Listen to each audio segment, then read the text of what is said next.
Have you ever wondered where the word water security comes from? Or how we managed to get dozens of countries across the world to agree on shared goals for water and sanitation, or even common ways of managing shared river basins? These terms emerged and were spread through global water institutions like the World Bank, UNDP, the International Water Management Institute, the Global Water Partnership, and dozens of others. Today we have a special guest, Dr. Roberto Lenton, who spent 6 decades of his career across these global institutions, talks to us about the evolution of these ideas and how they spread across the world to influence and change permanently the lives of billions of people on planet Earth.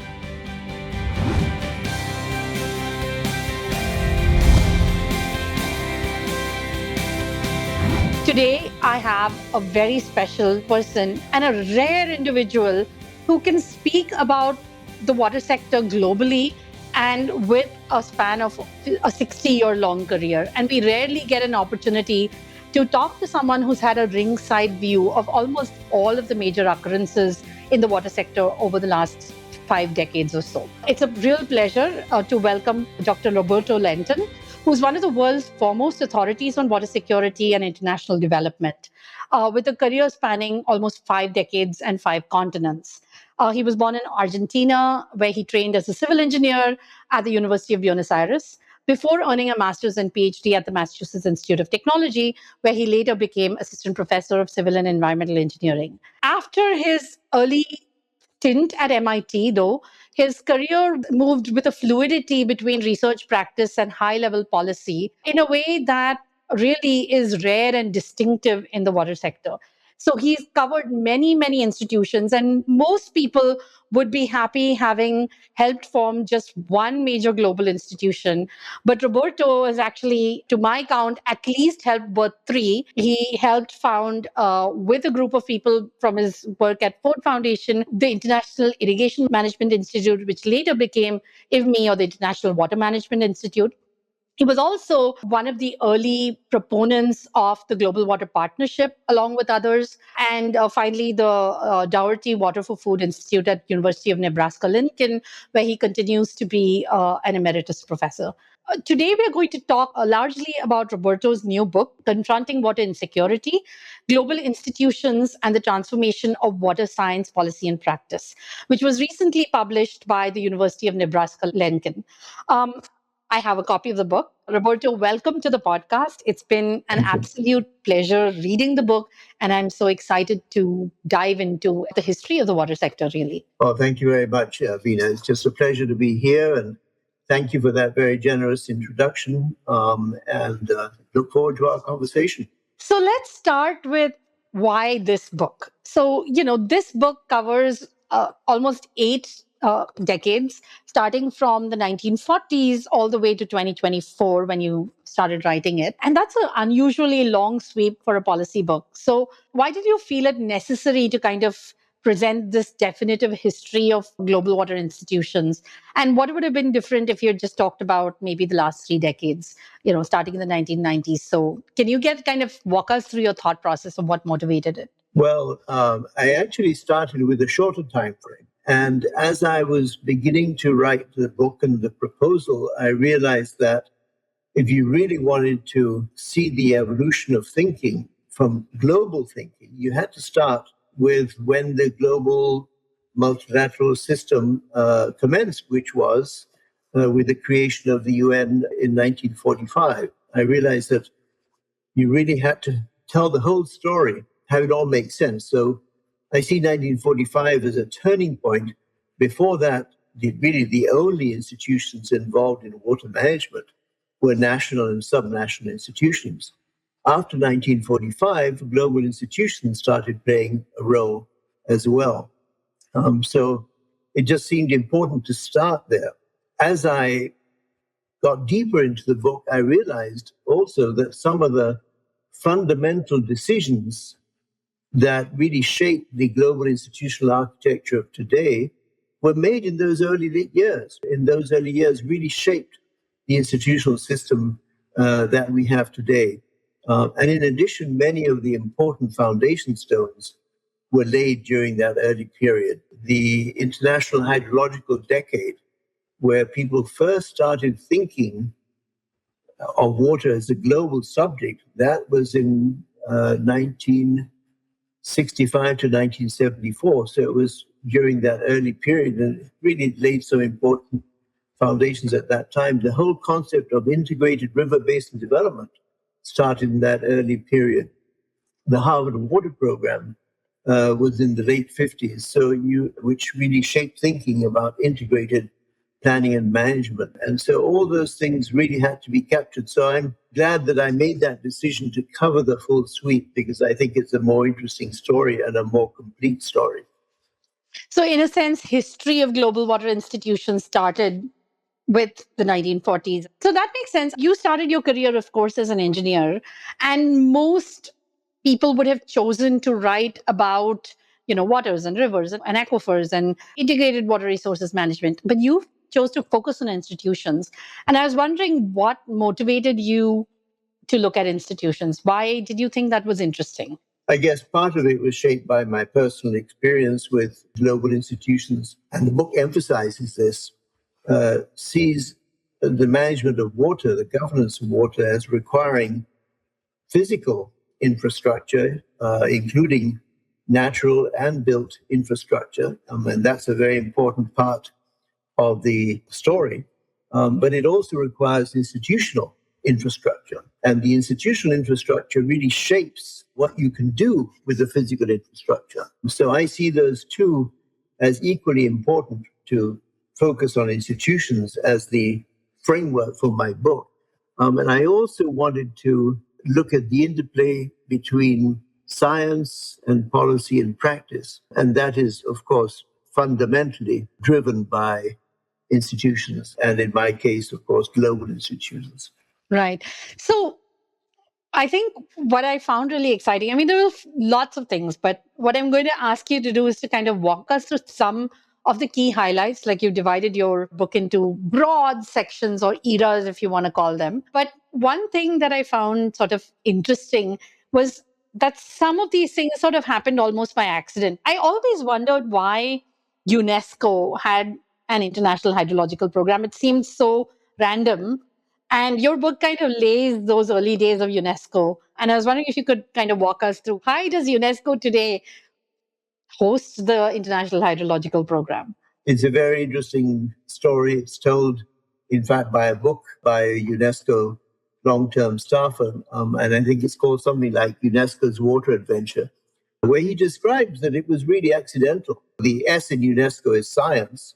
They had a natural science program, and they were trying to do interesting things. And early on, there was a very strong interest in arid zone issues. Politically and substantively, the issue of arid zones was looming high. And that was because the first director had this history of science and irrigation background, right? A science background, yes. Right. Yeah, definitely. I mean, he could have chosen background. physics or, something else, but that was his interest. Yeah. Absolutely. But there was also some push on the political side to be able to address the question of arid zones. And as it turns out, then they started an arid zone program, and they put together an advisory committee. And most of the members of the advisory committee were hydrologists. So there was a very strong emphasis on hydrology in the new program on arid zones. And that program went through 5 or maybe even a 10-year period. And towards the end of that, the notion of setting up an international hydrologic decade was being pushed. And UNESCO, because it had that history of hydrology and the arid zones, seemed to be a logical place to host it. And at the same time, WMO, that would have been the other candidate, was very reticent about getting involved in something that was not really, strictly speaking, meteorological in nature. And so it just so happened that UNESCO was asked to take the lead, and did it. And then when the decade ended, then they continued through their own international hydrological program. But this is one of countless examples of how things happened in ways that weren't necessarily planned, but worked out very nicely. If you're enjoying this episode, don't forget to subscribe and explore more conversations on the channel.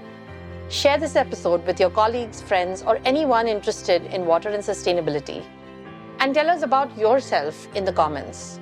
Are you a student, a professional, or just curious about water? Let us know where you're listening from and if you'd like to suggest a guest or topics for further episodes. The other thing that was interesting in the book is sort of the early motivations, because you described the first phase as the decolonization phase and also a reconstruction period post World War II, where the whole world was the birth of multilateralism and so on. But there was sort of in the mid 50s almost a second motivation with the Cold War, where at least the US and Western Europe and so on started creating bilateral programs as well. USAID, CEDA, IDRC, all of those in the battle place of ideas to push their ideas forward as well, right? So that early period you describe as being sort of the period of decolonization. And then you describe the birth of the Harvard Water Program during that process. So you must have been, if you were at MIT, at least had early exposure to those ideas. And I was wondering if you could walk us through sort of the excitement of the early Harvard Water Program. Yes, I arrived at MIT just when the Harvard Water Program was essentially winding down. But one of my professors in particular had been a student and part of the Harvard Water Program. And sort of through him, I learned a lot about what was going on. I also took a couple of courses at Harvard during the time that I was at MIT together with John Briscoe. And one of our professors was Harold Thomas, who was very much a part of the program. So it was just an exciting period, lots of new ideas, and ideas particularly about how to design and manage water resources systems in an integrated way, and developing new methodologies that allowed the development of the best solutions. And those new methodologies, on the one hand, was mathematical modeling, systems analysis, and so on. And on the other side, the whole question of multiple objective theory and how can you try to optimize, taking into account that societies have more than one objective. So that was very much part of my PhD environment when I was doing it. And then when I was on the faculty at MIT, that was the kinds of systems approaches that I taught. So yes, it was a heady period, one of many, I would say, when there was just excitement, bubbling, new ideas always developing. And a lot of these early models were sort of multi-objective optimization models, essentially, right? Where you were saying, well, if you have a dam, how do you operate it to maximize irrigation benefits versus hydropower versus other flood control and so on? And then that's what led to the Tennessee Valley Authority and then the Damodar Valley Corporation in India and so on. So they were this idea that engineers could kind of control, but of course, first time bringing engineering and economics as fields together. Was that the first formal interdisciplinary work, would you say, in the field of water? I think so. And importantly, the Harvard Water Program started after the Tennessee Valley Authority and Damodar and so on. So those were in place. And the Harvard group was trying to look at the conceptual theory about how do you search for an optimum. But so they were trying to influence them to say, how do you manage these massive... How can you do it better? And the characteristic of the program, which I think was key to its success, is that much of the work was carried out not by Harvard faculty, but by a group of public servants, basically, who came to Harvard to be part of the program. But they were practitioners, and they were policymakers in different agencies. And so they had the practical experience. So it was bringing together the policy and the practice together with the more theoretically inclined faculty at Harvard. So that, in my view, that was key to its success. Right. Exactly. So then you finish your PhD, you become an assistant professor. What made you jump ship? How did you move from being kind of a traditional academic to then becoming part of almost every major institution, UNDP, World Bank, GWP, how did that shift happen for you personally? At the time, a lot of people thought that I was a bit crazy to make that jump, but I just didn't want to be a pure academic. And I just wanted to be involved in the world of practice. And I felt I was just too stratospheric in the kinds of things that I was doing. I just wanted some grounding.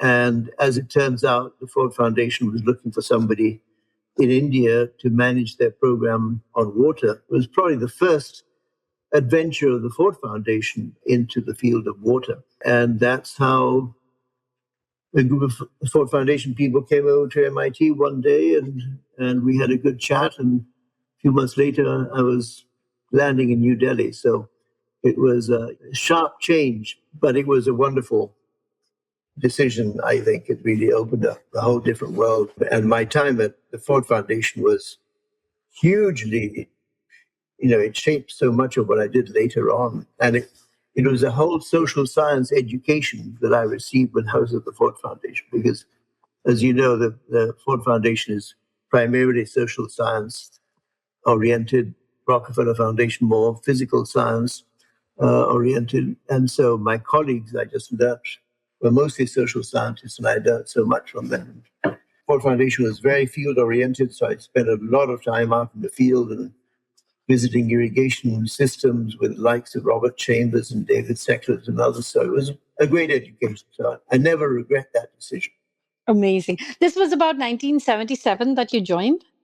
Yeah. It was 77 that I made the switch. When you're talking about in the book, you kind of describe sort of the first, the 1950 to 1975 as being more the growth of international development and so on. And then the second half is being the shift where the conversation shifted to sustainability, starting with sort of the first Stockholm conference in 1972 and then the first UN Water Conference in Argentina. And I was wondering, did you attend that first UN Water Conference when so many of these ideas that we talk about today emerged? It's interesting because that was in 1977, just before I went to India. So I was still on the faculty at MIT, and I was pretty junior. So the Mar del Plata conference had the political conference, but it also had a technical conference. And I went to the technical conference. So the whole political conference was happening at the same time, and I sort of followed it, but I was involved in the technical conference, and I presented some results to some work at MIT. I have fond memories of being in that mix of a major international water conference. And you kind of mentioned how those was the first shoots of people realizing that, that the earth was finite in its natural resources, and we had to kind of look at it in a more holistic way. I mean, and of course that would grow with then the Brundtland Commission and then the Road to Rio in 1992. But you described that really nicely. And also, I really enjoyed where you talked about Malin Falkenmark in the book, and how she was the first woman to be a rapporteur general at a major UN conference, and how the whole room, erupted in cheers when she was elected. She said it was cheers of surprise because there had never been a woman in that role. So. And of course, was then and continued being one of the world's most influential hydrologists for much longer. I enjoyed your sort of tracing the conferences. So starting with the UN Water Conference to the International Decade of Water and Sanitation from 1981 to 1991. So can you kind of talk about that, and then both Dublin and Rio, to kind of at least complete that arc of sustainability and how that really started taking root? It's interesting because the International Water and Sanitation Decade, which was 1981 to 1990, was a direct outgrowth of the Mar del Plata Water Conference. And it was really the result of some very strong lobbying and working the corridors and so on to make sure that there was something concrete coming out of that conference. And the decade itself was, in my view, one of the real highlights of that period. In fact, probably even more, that whole 80 years, it's one of the things that stands out because it was a good example of cooperation at an international level to produce results that would not otherwise have been produced. It did have a direct impact. WHO concluded at the end of the decade that it was 1.5 billion people had received access to safe water, and I think it was half that amount, 0.75 billion, had received access to safe basic sanitation. So it had direct impacts. But if you look back, it also had lots of substantive impacts that really shaped things that happened later on. The whole shift from a focus on hardware towards a focus on software really happened during that decade. And you could see that shift occurring as more and more people recognize the importance of the softer elements of water and sanitation, particularly the role of women. It led to new institutions. Water Aid was set up as part of the decade. The World Bank's Water and Sanitation Program came up then. The Water Supply and Sanitation Collaborative Council came up during the decade. So it had hugely important impacts of that sort. And in addition, the notion of setting goals and setting up monitoring systems to be able to monitor progress towards those goals, that really came out of that decade. The joint monitoring program, WHO and UNICEF, that was created during that time. So it had lots of significance that went beyond the direct impact during that decade and influenced what happened later on. So I see it as a very important hallmark. But you mentioned earlier, then after that decade, or beginning during that decade, there were larger developments taking place within the development and environment community. Perhaps the most significant was the Brundtland Commission, but it really didn't highlight water as a significant element. But the Brundtland Commission led to the notion of the world's first environment and development conference, which was in Rio in 1992. And that conference, in my view, really had a big impact on the water field. It coincided in a time when the sustainability of water resources systems was being threatened.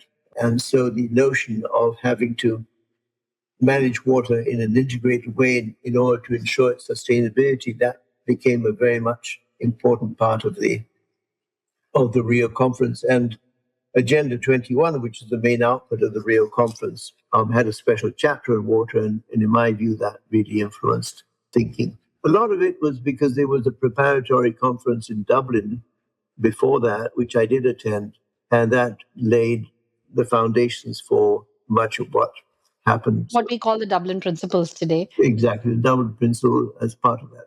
Yeah. One of the tidbits that you mentioned about water aid, which I find just so fascinating, was that British water companies, you say, put on their utility bill a call to donate to water aid.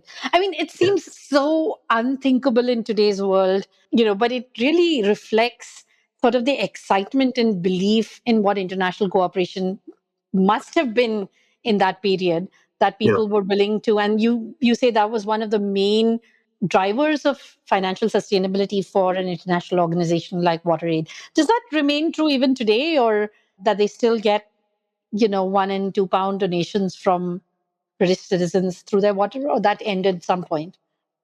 My understanding is that it's still operative today. Now, I haven't been directly associated with WaterAid for about a decade, so things may have changed since that time.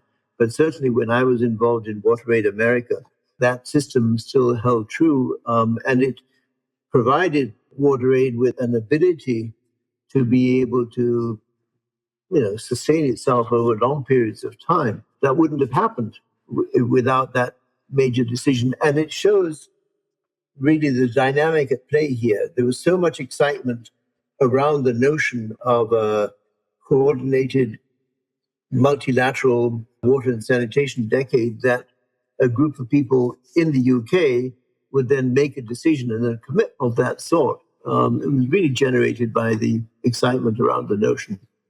Amazing. Yeah. That's a great story.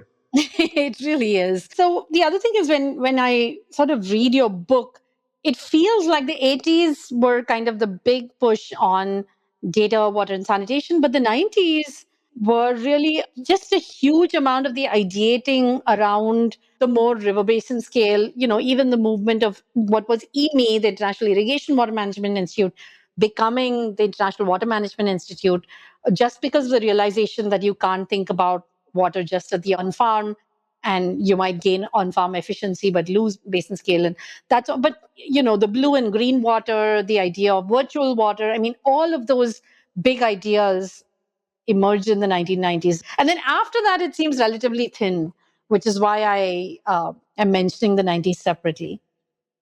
Yeah, I think the 90s had, there was an excitement, the same kind of excitement that I was mentioning about the decade in the 80s happened in the 90s around the concept that you just couldn't you couldn't plan and manage water in a sectoral way, with the people involved in irrigation working on their own and those involved in industrial development working on their own. So you really had to look at systems as a whole. And so there was a huge amount of excitement. It also coincided with a period in which the Global Water Partnership was born, when the World Water Council was born, and the whole notion of every 3 years having a World Water Forum, and then the Stockholm institutions were created at the same time, and so there was an annual gathering in Stockholm of water policymakers and practitioners and scientists. So Which there was started like as a ahead of water time. festival, right? Was that what it was It, in the early it's 90s, which now, of exactly, course, has become yeah. World Water Week. But at that time, yeah. It was just a one-off. When it started, my understanding is it was a one-off water festival to celebrate that Stockholm had cleaned up its waters, and it was so successful to have that water festival and symposium that it was turned into an annual event. Which is now So lasts a week. exactly, and all that, in my view, really was the beginning of a movement around water, a global movement around water, and that I think had a big impact in the way that there is now a global community of water people. Some of them are practitioners, some of them are policymakers, some of them are scientists, but they come together in these different venues, and there's a sense of community among them. And that really started in the exciting days of the 90s. Do you have our episodes running in the background? If you're curious about a technical term that we've used or an acronym we've forgotten to expand, we have on-screen explanations that we offer on video. So I think when I read the book, it seems to me that the main thing that multilateralism or international cooperation over water, however you want to describe it, the main thing that it achieved was sort of the formalization and spreading of ideas around which financing could be mobilized and technical assistance could be mobilized and so on. But if I ask you to kind of, look at all the institutions and kind of say what would you say that were some of the achievements? And you kind of mentioned the water and sanitation decade, but what would you say could not have happened without that? And because more importantly, you said it actually resulted in 1.5 billion people getting access to water who hadn't had it at the beginning of the decade, right?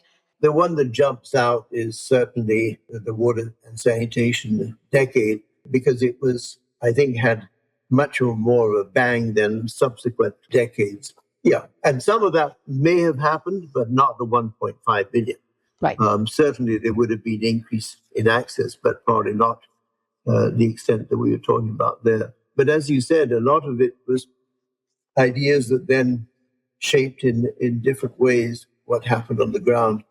You were talking about, what happened in the decades since 2.5 decades since in the new millennium. I do think that the notion of having a water goal as part of the sustainable development goals, that's something that certainly would not have happened. And the whole concept came out of multilateral cooperation. It wouldn't have happened without that. And I really do think it's been helpful to have a clear understanding of it. Has all kinds of faults, methodological as well as practical, but the notion of having a set of breaking down the notion of water security into sort of concrete targets and indicators, I think has been helpful. So at what point did the conversation move from what is scarcity to this new term that we now have, what is security? What was the arc of that or the etymology of that term?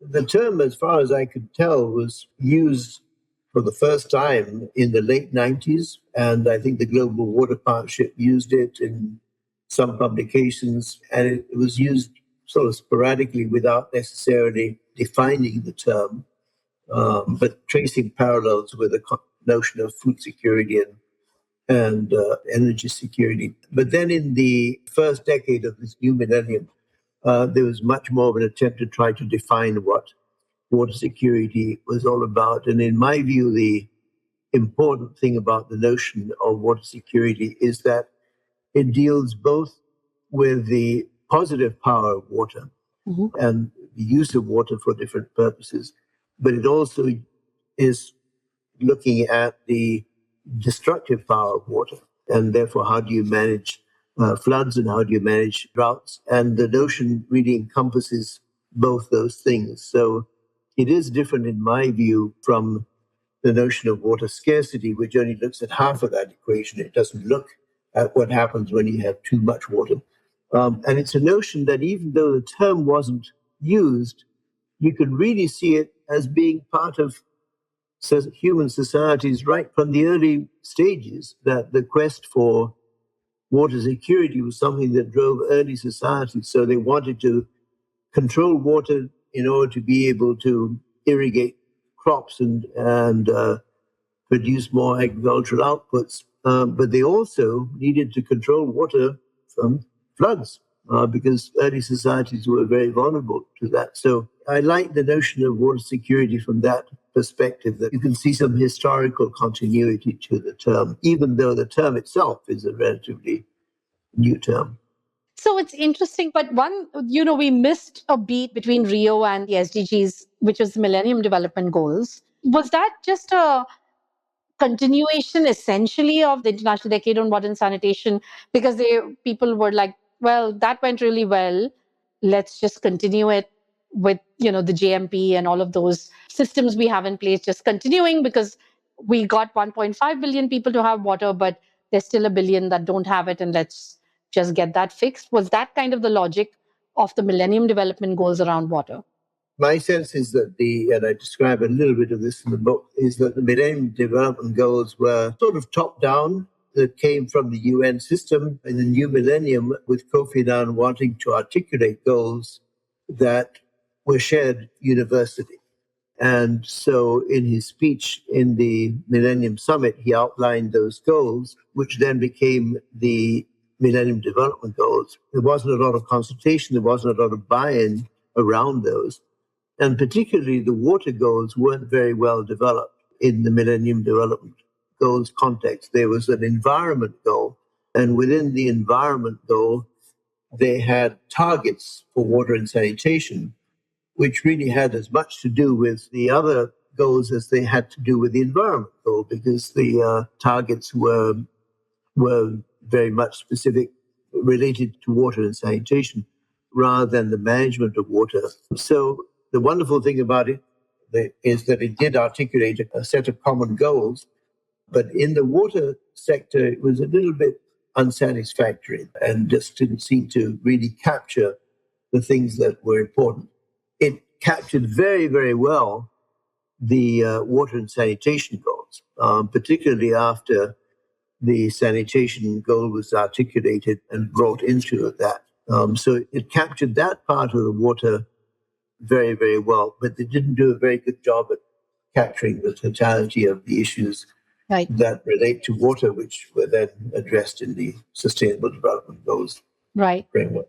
There were sort of two major shifts that happened when they moved from the MDGs to the SDGs, the Millennium Development Goals, to sustainable, which I understood a lot of that conversation happened at the Rio Plus 20, where they were like, but it sounded like there was a lot of fatigue around multilateralism by then, where the global south on one hand started resenting maybe these top-down development, also, with strings attached, financing and so on. But then the global north also started seeing maybe fatigue with having to endlessly support these. Was it the start of the end of multilateralism in Rio Plus 20? I see two phases. I think the Rio Plus 20 and then the period between Rio Plus 20 in 2012 and the actual summit in 2015 as actually quite revolutionary in order to be able to overcome that fatigue. And in the book, I tell the story of how the SDGs came about, which was really the leadership of two women from Colombia who said, we're not going to just do business as usual. We're going to think of a new way that really marries the whole process that came from Rio with the Millennium Development Goals. They saw the Millennium Development Goals as really stuck in an old agenda of development, but didn't incorporate everything that had come out of Rio. So they said, let's do it differently. Let's come up with some goals that really have ownership, and let's have goals that apply to everyone. So I thought there was some real excitement around that notion, and probably gave it a few more years of life, as it were. In parallel with that, there was the fatigue that you talk about in some sectors, and particularly it was the rise of populist movements that then led to governments that put national interests first, very explicitly, and the notion of multilateralism was shortchanged in many powerful countries. And then that led to the gradual waning of multilateral cooperation over that period. There was sort of initial excitement, and then criticism and going back on some of the advances that had been made, not just in water, across the board. Right. So, the book traces a whole bunch of other things, and obviously we can't do justice to it in this podcast. But there is one more that I want to talk about, which is the World Bank Inspection Panel, because I think that if you look at, the book in its entirety, on one hand, there's this thread of the water and sanitation decade, and then, mobilizing the whole global community, mobilizing money, delivering on goals. But there's also one component of the multilateralism is also, I think, the spread of ideas of human rights and the informed consent and that sort of thing. And I'm only mentioning it because, of course, a lot of our podcast listeners are from India. And one of the big things that happened alongside through the 80s and the 90s was the big protest movements against the Sardar Sarovar Dam, and then the creation of the World Commission on Dams and then the World Bank inspection panels, which were almost reparation efforts where the bank had perhaps violated certain either human rights of a group or so on. I was wondering if you could talk to us about that thread of multilateralism as well, of this idea that there is a way to do international development and it can't be development of some at the expense of others. And there are certain norms to be followed, so on and so forth. Talk to us a little bit about that period. Yeah, thanks. That was a very important, I think, tipping point, turning point in the 1990s, sparked by what you just said. And I think the whole issue of accountability of global institutions really came to the fore. It happened also in the 1990s that we had that terrible tragedy in Bangladesh with arsenic in the groundwater and the poisoning. The poisoning, and global institutions, UNICEF had been heavily involved in that effort. And so the question of, what accountability do global institutions have when things go wrong? The dam protests that you were referring to earlier really led to these sort of larger questions about accountability. And I think a major outcome was, as you said, the creation of the World Bank Inspection Panel. That was the first citizen-led accountability mechanism, because it allowed citizens of a country to really present when they felt they had been harmed by a project financed by the World Bank. They could send their complaints directly to the board of the World Bank. So it was an important milestone in my view, and it then led to all the other major development banks setting up similar accountabilities, and then subsequently it led the UN agencies to set up their own accountability mechanisms. And some of them have got specific mechanisms like UNDP, and others have got frameworks within which accountability should be addressed. So I think, clearly there's all kinds of different views about these mechanisms, but I do think it's really, really important as a component of global institutions to have systems whereby there's a recognition that things can go wrong, that global institutions can sometimes cause harm and not just good, and that therefore they have to be accountable. So I see it as a very, very positive development. It had ramifications across the board. I was very fortunate to have been part of the inspection panel for 5 years, and so I could see it from the inside. And I think that the best institutions, in fact, are the ones that have the strongest accountability mechanisms. So now looking at this entire sort of 8 decades, are there things that you think in retrospect that the global institutions got fundamentally wrong? Or what would you say were their biggest failures? If you find this episode to be valuable, please like the video and check out our other show on this channel, The Well Labs Show. And don't forget to subscribe to the Well Labs YouTube channel. In the book, I pointed to major failures. Obviously, there were many instances of sort of more specific failures that led to wasted money or harm or other kinds of negative consequences. But there were two systemic failures, I think. And one of them was, and I'm talking about global institutions, it's been, I think, frustration for everyone that the advances that were made at a global level in terms of new ideas, in terms of new concepts, of better ways of doing things, didn't translate to the extent that one wanted into tangible improvements in water security on the ground. And that's a major failure. And it just shows that the linkages between what happens at the global level and the national level and subnational level were poor or non-existent. And it also shows that the linkages between science and policy and practice were not as good as they should have been. And I think it's a lot could have been done better in order to ensure that those linkages existed. And the second major failure is in terms of the institutional architecture. You know, the institutional architecture that we have now for global institutional architecture for water is essentially the architecture that we had at the end of the Second World War with the creation of the UN, with the addition of several really interesting and exciting institutions, like the ones we've talked about before, and better mechanisms for coordination, like UN Water. But if you compare what the global community did for food or for climate change or for biodiversity during these 80 years, and those other things are equally as cross-cutting, as important as water, but there was far better thinking and action in terms of institutional development in these other areas than in the case of water. You know, in the case of climate change, we have the Climate Change Convention, we have the IPCC. In food and agriculture, we have FAO, but we've also got CGIAR as a major research mechanism, and we've got the World Food Programme, we've got IFAD. So all this was set up. And for biodiversity, we have the IPBES.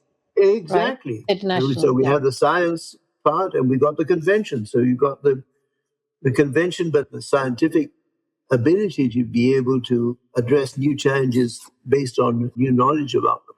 And that hasn't happened in water. And it's a collective failure. And I think it needs to be remedied and can be remedied in going forward. One of the challenges, of course, that's emerging is climate change. I think what I'm seeing, more and more, people have used the term climatization of water to basically, essentially say water is now just a part of climate change, and there's no part of water that's independent of that.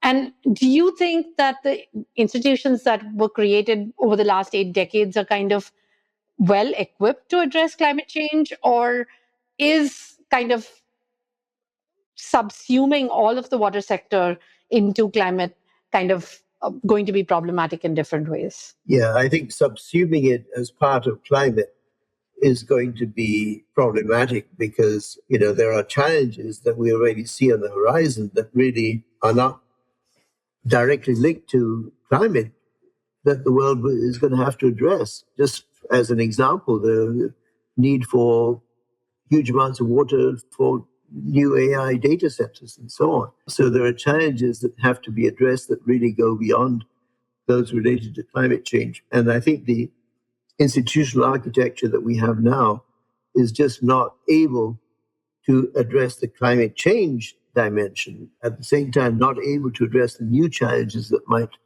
come along in the years to come. And so including declining populations, because there are going to be parts of the world where populations are actually going to be declining so quickly that I imagine entire towns will be depopulated or too thin to actually manage a water system and so on. I mean, it's going to be a very interesting future of increasing extremes, increasing populations in a lot of Africa, sub-Saharan Africa in particular, but then declining populations in other parts of the world as well, right? Yeah, and declining populations may reduce some pressure on water resources and other scarce natural resources, but it's going to bring a whole set of new challenges. There's absolutely no question about that. And so we need to have a mechanism that is able to address new challenges as they come along and have the scientific capacity to be able to understand those new challenges and translate them into action.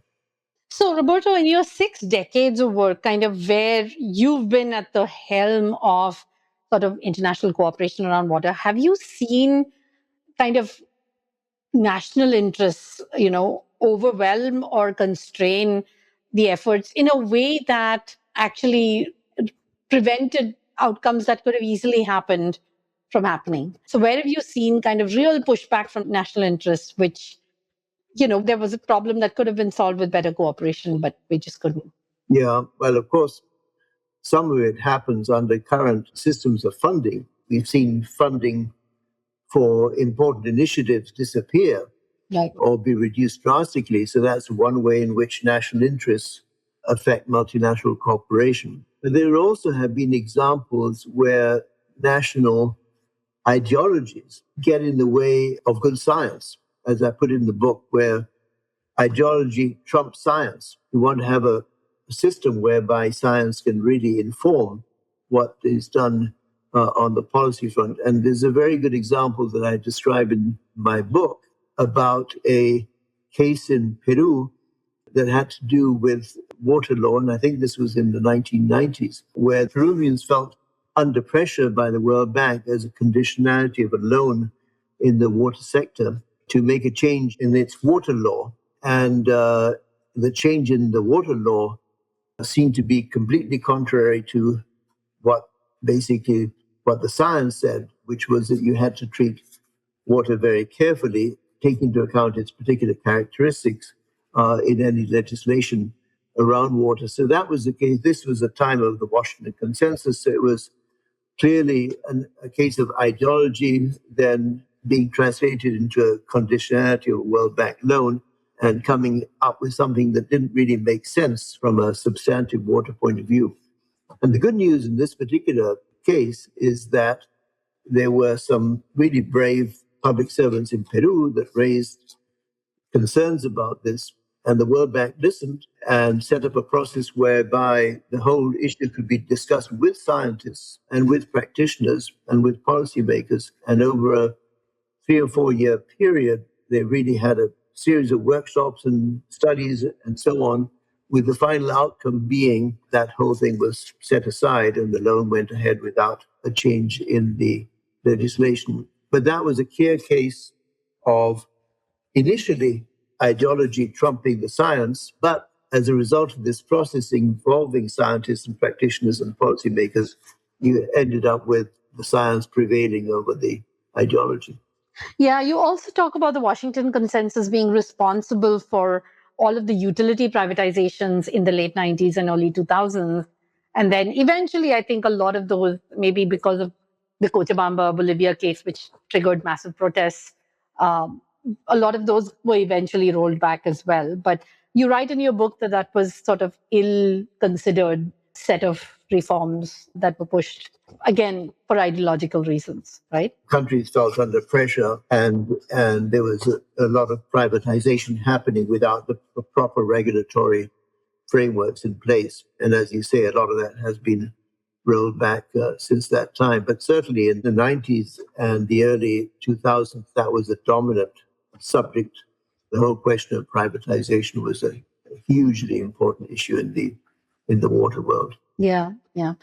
Roberto, in an era where there is so much skepticism about multilateralism and international cooperation, I mean, we're living, it feels sometimes, in very dark times. Is there something that gives you hope that, eventually we will be out of this and we will cooperate again? Yeah, well, as I think you know, I'm an optimist by nature, so I generally tend to see hope in dark places, although it's been testing of late. It's difficult to have that hope. But I do see hope in the way in which people are talking about reimagining better approaches, thinking about ways to that we can not only have strong multilateral cooperation, but we can do it better. And it's leading to, I think, some ferment on that side and some creative new ideas. I'm struck, for example, by I think it's called Turning Away from Fossil Fuels initiative, where you're having a group of countries that really want to see change coming together, working cooperatively among themselves, and having a process that is parallel to the climate change official negotiation, but is creative.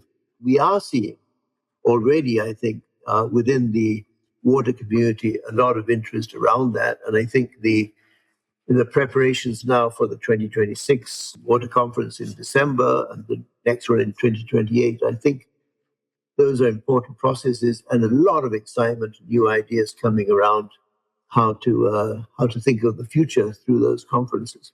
It suddenly feels like after not having a UN water conference for 50 years, now we've got 3 in 5 years, right? 23, 26, 28.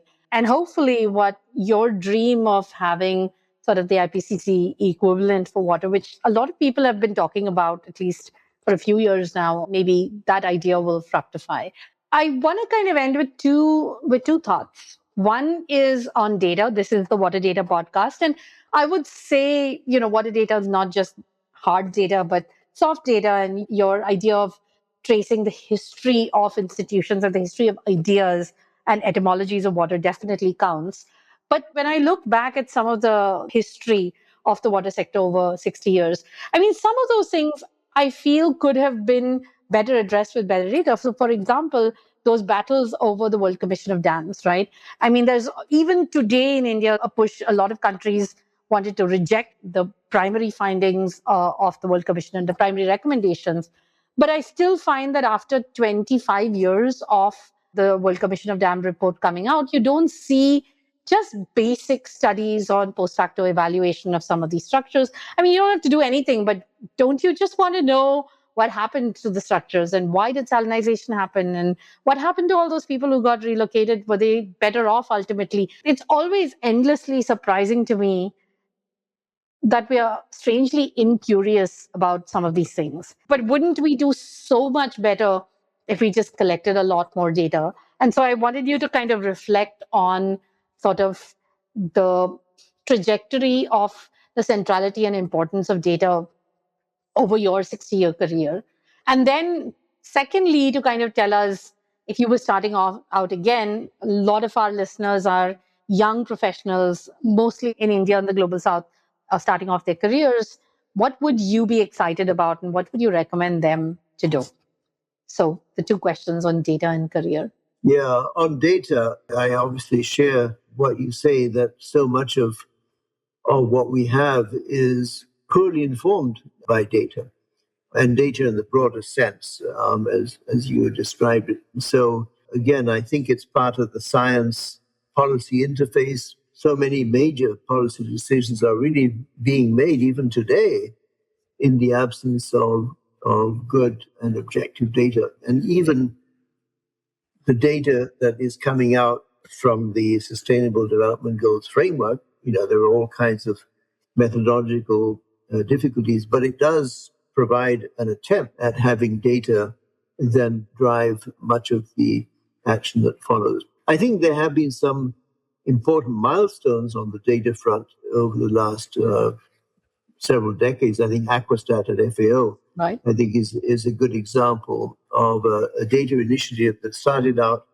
in a sort of very narrow sense, but now, in terms because it's located within FAO, which but now has broadened and I think plays a very important role. But nevertheless, if you want to have good decision making, good policy frameworks, good practice, you need to make sure that those decisions are based on data and based on science more generally.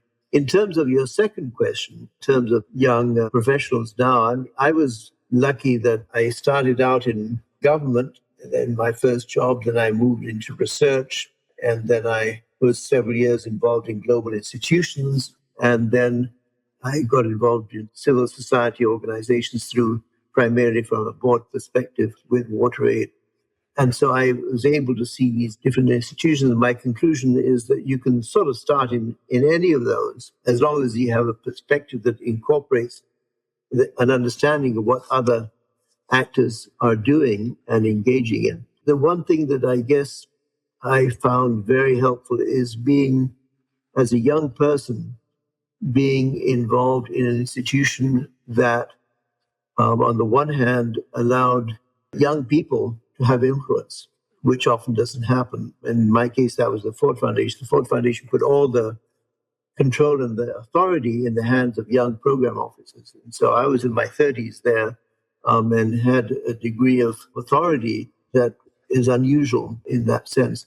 But also, it was an organization that really believed in being very close to the field and being, talking to farmers and being involved on a day-to-day basis with what happens in the field. And so, in terms of a young person, look for positions that have where your word is going to have influence and you will have authority, but also where you can maximize learning. So look for a place that provides a learning environment that will allow you to go further. Again, that's just based on my own personal experience, but I hope it's useful for others as well. Yeah, I think it's a very different world. Some of those global spaces are shrinking, but what's probably opening up is sort of the startup and tech sector, which might be a narrower in, but might allow you to kind of work in a whole variety of spaces. Roberto, it's been an absolute pleasure chatting with you. I mean, thank you so much for walking us through the history of the entire water sector and across the world. I mean, it's a rare privilege to be able to speak to someone who can do that. So thank you so much for joining us today. Well, thank you, Bina. I really appreciated our conversation. We covered a lot of ground. It's always a delight to chat with you, but it's also a delight to talk about my book, because that's been, as you can imagine, a major focus of my time over the last 4 or 5 years. So I love talking about it. I love talking to you. So thank you. Thank you. Your book is available on Amazon. I think, at least in India, it's available on Amazon. Thank you so much, Roberto. Thank you very much, Rita. That's it for this episode of the Water Data Podcast. Thank you for listening till the end. If you enjoyed the conversation, please subscribe to the Well Labs YouTube channel and share this episode with your friends and colleagues. You can also find the Water Data Podcast on all podcast platforms. Until then, stay curious and stay connected.